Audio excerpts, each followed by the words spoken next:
Reading with your kids. Hola, ni hao, konnichiwa, assalamu alaikum, shalom, jambo, bienvenidos. Hi, my name is Jedlie, and this is the Reading with Your Kids podcast. We are so very grateful that you are part of our beautiful Reading with Your Kids family. We have a wonderful, wonderful show for you today. A show celebrating women, celebrating the women in our lives, especially the grandmothers in our lives. Our guest today is the author of the Silly YaYa series. Her name is Violet Favero, but she loves to be called Silly YaYa. Hey, for all the authors that are listening out there, I wanted to share with you this great email that we received here at the Reading with Your Kids podcast from Dr. Linda Mubarak. She is a past guest and the author of Maxine's New Job. Here's the email. Dear Fatima and Jed, good news! Maxine's New Job has been nominated to receive the prestigious Henri Award at the 2018 Christian Literacy Awards for Outstanding Literacy Work in the Children's Book Division. I sincerely believe your certifying Maxine as a great read helped bring increased social media attention to the book. Thank you for the exposure and the great marketing. We are so happy for Dr. Linda Mubarak that her book, Reading with Your Kids Certified Great Read, Maxine's New Job, received this prestigious recognition. We would love to help your book receive that same kind of recognition. If you are interested in having your book considered for our Reading with Your Kids Certified Great Read program, please visit our website, readingwithyourkids.com. You can click on the contact button, send us a note, and we'll send all the information back to you, or you can go right to our Certified Great Read page on our website. It's fun, it's easy, and it is really an effective way to let the world know that your book stands out above all the rest. The Reading with Your Kids Certified Great Read program. Joining us on the line right now from Melbourne in Florida, she is the author of a delightful series called the Silly YaYa series. Please welcome to the show, Silly YaYa. Silly YaYa, how are you? Oh, gosh, Jed, thank you so much for having me. I'm doing fantastic. That's wonderful. And is it snowing where you are? Actually, we have somewhat crazy weather here. I flew home from Los Angeles on Monday. I went from 75 degrees in Los Angeles to 7 degrees here in Boston on Monday, and today is Thursday, and it is 58 degrees, and we have rain, and so we have a bit of a flood with all the ice melting and the snow, and it's a little bit crazy, but that's what life is like living here in New England. My goodness. Well, here in sunny Florida, the wind is blowing and the palm trees are swaying, so I'll be thinking about you the next time you have snow. Yeah, you'll just be laughing and be going, those silly people up in Boston. That's right. Now, I need to know out of respect, do I call you Silly or Mrs. YaYa or YaYa, or just go with the whole? Well, my name is Violet, but I am known as Silly YaYa. Mm-hmm. So please call me Silly YaYa. All right, Silly YaYa. So there are 3 books in the series, as I understand it. The first one, Silly YaYa. Sunday Dinner at Silly YaYa's is the second. And Uncle Monkey Lives at the Zoo. Why don't we start at the beginning and tell us what Silly YaYa is all about? Silly YaYa is a book about a children's picture book about children who do not call their grandparents the traditional grandma and grandpa. Instead, Silly YaYa tells the story of why each grandparent perhaps needs their own special name. And, from family to family, they're not always the same. Mm-hmm. So I have Greek heritage, and the Greek word for grandmother is Yaya. Excellent. Yeah. Hence the Yaya. Excellent. And I do really silly things, and so my grandchildren are the ones who actually named me Silly YaYa. Well, I certainly hope to be the silly grandparent in my future grandkids' lives. I guess that's one of the things that parents or grandparents have to decide is, so what's my grandparent name going to be? Exactly, and this is what the book talks about sometimes we don't know why the child calls you the name that they have assigned you. Mm-hmm. Sometimes you tell the child what you want them to call the grandparent and it sticks, and very often it does not. My husband, for instance, is called Bobbis. No one knows what that means. Nobody knows where it comes from, but a granddaughter just decided to call him that. And then the book also talks about grandparents' names that come from their ethnicity, such as YaYa being Greek, and it gives different grandparents' names from around the world. And then about the second part of the book, it talks about that special relationship between grandchildren and their grandparents. You know, mom and dad aren't going to let you have cupcakes for breakfast, but your grandmother will. Mom and dad maybe aren't taking you to the park as much or fishing because they're busy, but your grandparents always have time for that. So it talks about that special relationship as well. Yeah. And that's one of the phenomena that many families are experiencing these days is that due to economic pressures, there are a lot of grandparents who are very instrumental in helping raise their grandkids. Absolutely. And we in our family, we've got 9 granddaughters. Wow. 9. Wow. No grandsons, all granddaughters. So half of them live close and half live far away. And the ones that live geographically close by, we are instrumental in helping their parents with them. And we love it. And it's fabulous. But yeah, it has to be these days. Yeah. And it's a real gift. We were very fortunate. Both my wife's parents and my mom were close by. My mom was very instrumental in helping raise our kids, and was very much a part of our family. Would come with us on family vacations, and would help care for the kids during the day on the days when I was on the road and wasn't home. And it's truly a blessing for the kids, and I also know it was a real blessing for my mom too. Yeah, and you might actually say that grandmothers are the glue that hold the family together. Really? You know, we're the yeah. Expand on that idea. Absolutely. Well, we're the matriarch, right? Mm-hmm. Doing research, and I talk about grandparenting all the time.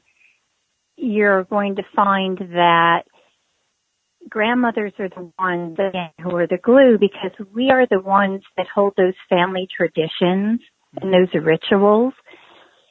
And some research has shown actually particularly remember the everyday mundane things, but what they remember is the rituals, what you do for the holidays, your eating, the games you play, or the Easter egg hunts you have. I have a granddaughter in particular. Her mother worked in the restaurant industry, and every year she had to work at Thanksgiving.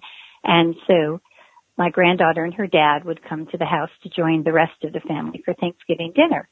One year, her mother decided she would make a turkey the day before Thanksgiving just so that they had it themselves at home for leftovers. Mm-hmm. Well, when she started to make the turkey, my granddaughter had a complete and total meltdown.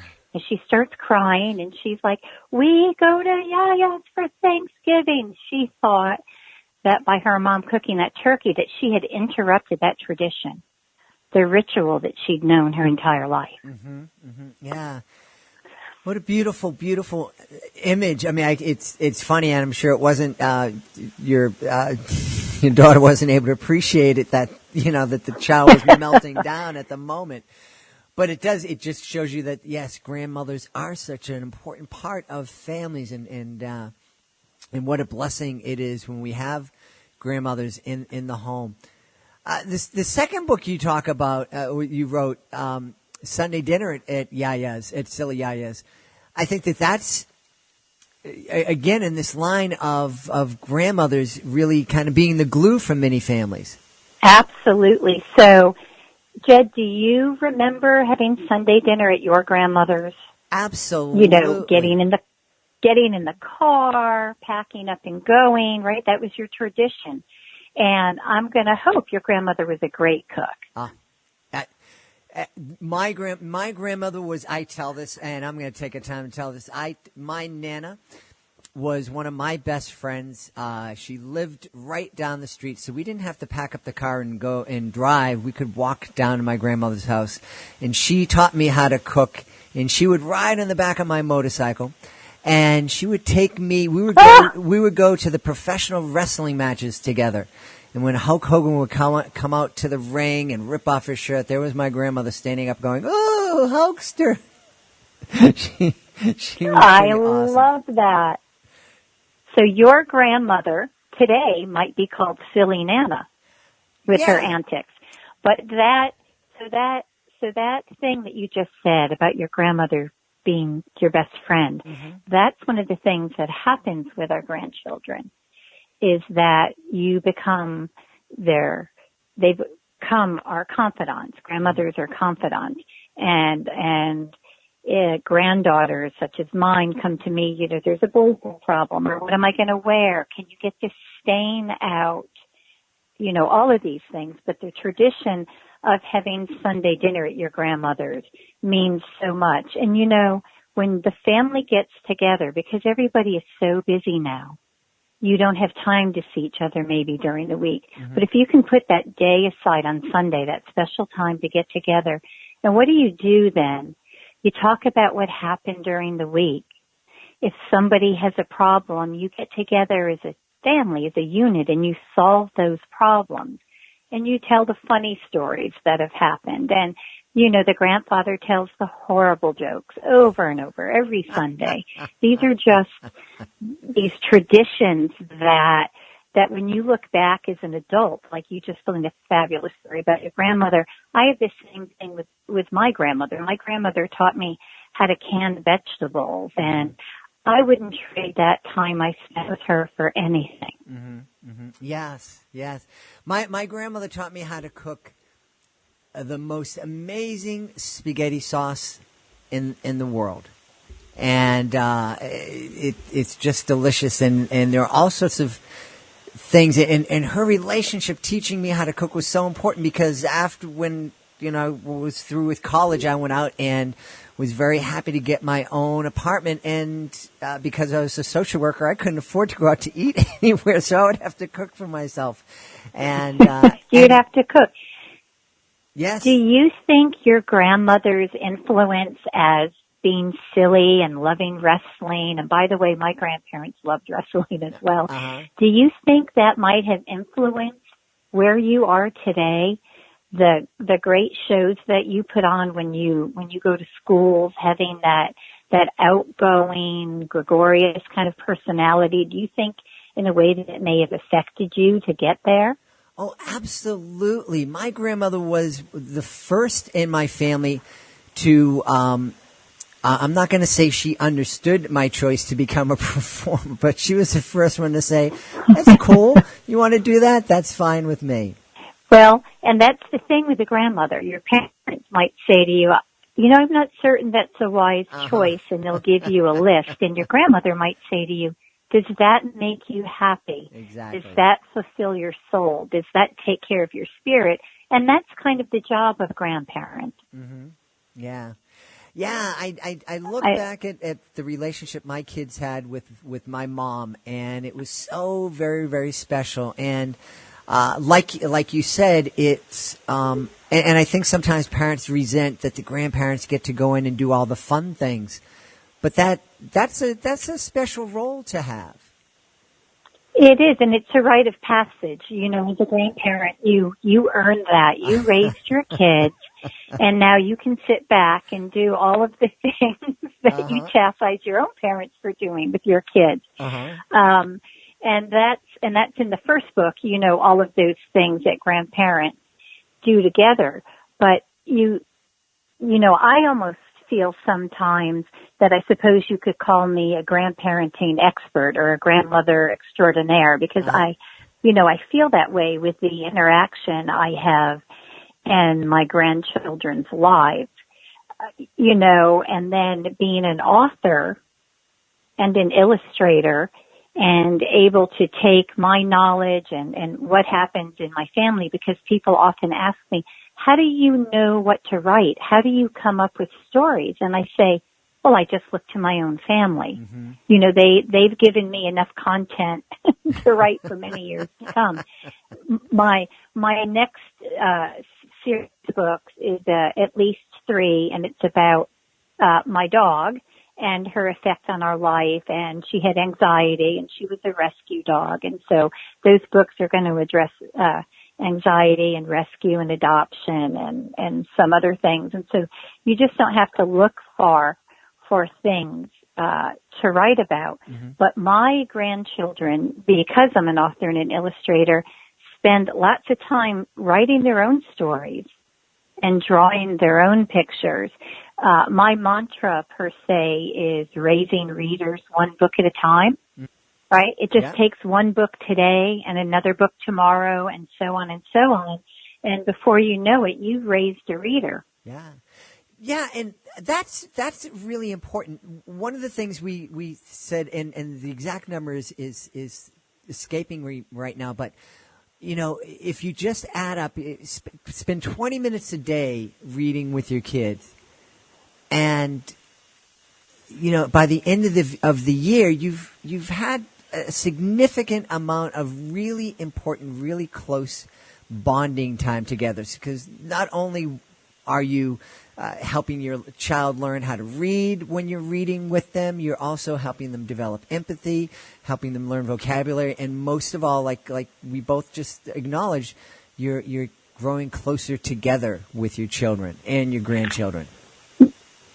Yeah, I have do a lot of work on my social media sites. And one of the things that I say, and my social media sites, you know, address a lot of grandparenting issues, but one of the things I say is when you're reading with your child or your grandchild, they have your undivided attention. You don't have your cell phone in your hand, or you're not doing something else. And what that undivided attention says to them is love. I love that. And so if they feel, absolutely, and if they feel love when they're reading, then they're going to love reading, right? It just works together. Absolutely. Yeah, and it just makes perfect sense. They love spending the time with you. They're going to love reading. They're going to equate that time, those wonderful, loving feelings, with the activity. Absolutely, absolutely. And I think I said earlier that half of our granddaughters live local and half live out of state. And the granddaughters that live out of state, we travel there in the spring and in the fall, and then they usually come here in the summer. And then through social media, you know, we're able to try to stay in contact even though we're geographically far apart. And we travel in an RV. And when we're there, you know what the most exciting thing is my 11-year-old granddaughter wants to do? What's that? Lay in the bed with me at night and read. Yeah. So I made that tradition with her that reading is a loving, bonding thing that we do together. And we like to choose books and pick books out. And as you might imagine, as an author and somebody who likes to promote reading, I buy my grandchildren a lot of books for their birthdays and Christmas. Yes, absolutely. So I'm trying to foster that and their excitement. And then my 5-year-old granddaughter that lives up there, I have written a book called I'm Writing My Own Graphic Novel that is really a journal with many blank pages and some instructions how to write a graphic novel or a comic type of thing, because often kids who are reluctant readers might like to draw, and then they're writing the story that goes with that. And so I've got a granddaughter there who just wants to draw all the time. I've got another granddaughter here who wants to draw all the time.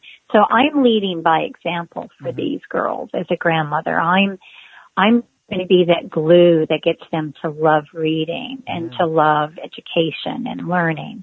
I love that. And I was just mentioning to a friend when we had LeVar Burton on the show and we were talking, you know, he's been such a passionate advocate for reading. And I said, where did that passion come from? Where was your inspiration? And he said, my mom watching my mom as we grew up, she always had a book, and she always had a book for us, and she was always reading to us. And if we didn't have a book, it was a newspaper. And every time I looked at my mom, she had something and she was reading it. So yes, and it doesn't matter where that example or inspiration comes from, the mom, the dad, the grandmother, the silly yaya. In fact, wouldn't it be wonderful if children were looking at all the significant adults in their life and saw them all reading and loving reading? Yes, that's our goal, right? Mm-hmm. Because, kids emulate what we're doing. If we're reading, they're going to want to read. If we're not reading, they're not going to understand why reading is so important. Mm-hmm.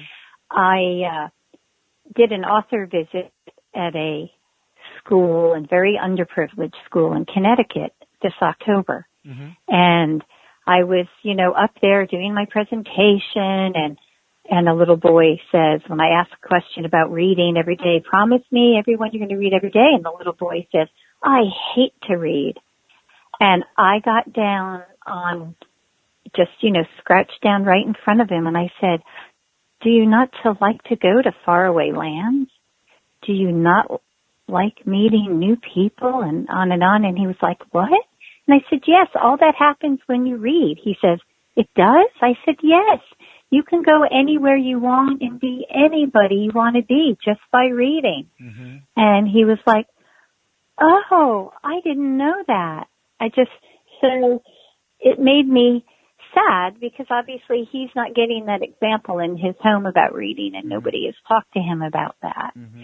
And so, when I'm at a school doing a visit, I feel, my job, if I can encourage one child to read and pick up a book, then I've won. Mm-hmm. I've won the author lottery. Mm-hmm. When you get up on the stage, I know you're winning the lottery left and right. You've got an amazing program. Well, thank you very much. Now, I just had a question. Writing the Silly YaYa series, you obviously didn't write that. You didn't have those stories. You didn't have that inspiration when you were 20 or 30 years old. What was it that inspired you to pick up the pen and to start writing and illustrating at this point in your life? Well, I've always I've always been artistic. When I was in third grade, I had a story published in Weekly Reader magazine.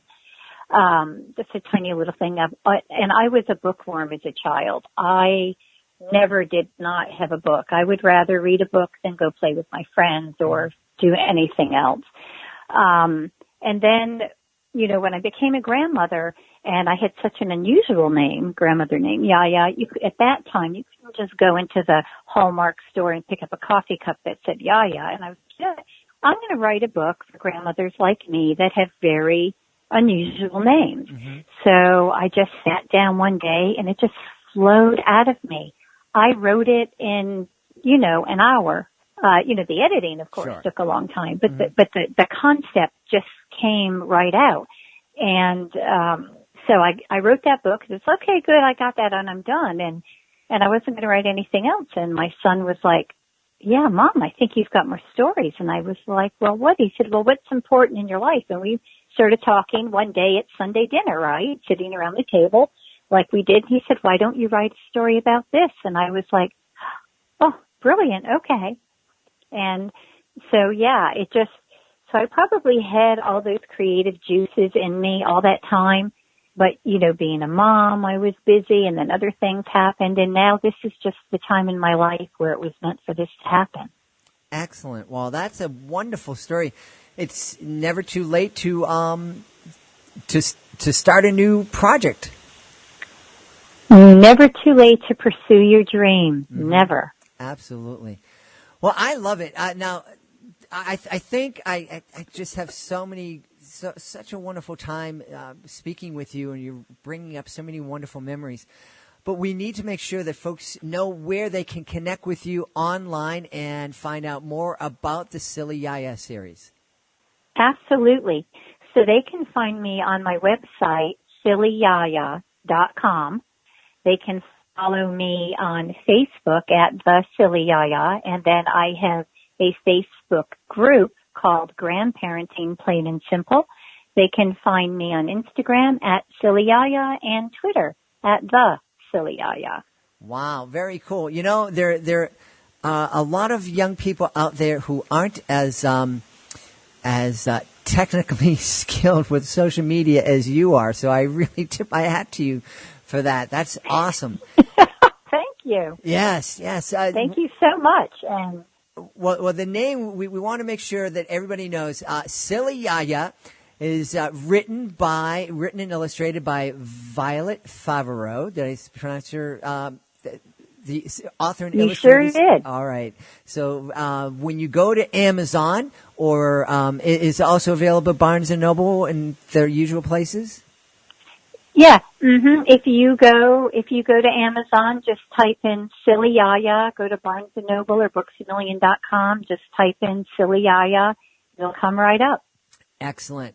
Well, we've had such a wonderful time celebrating International Women's Month by talking about some very important women in our lives, our grandmothers.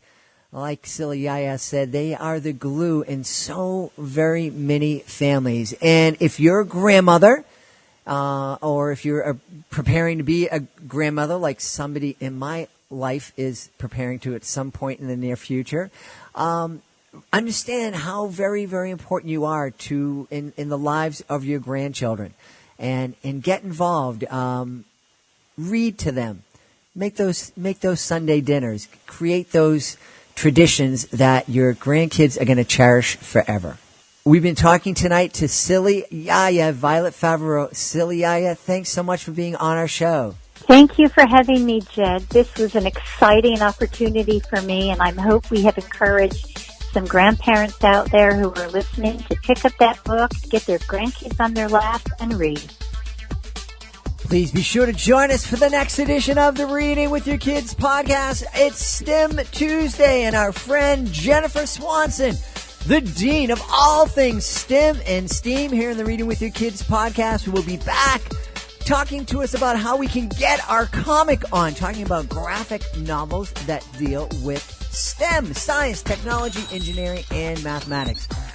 Hey, if you're the author of a great children's book, we would love to have you as a guest on the show. Being a guest, it's fun, it's easy, and it gives you an opportunity to tell thousands.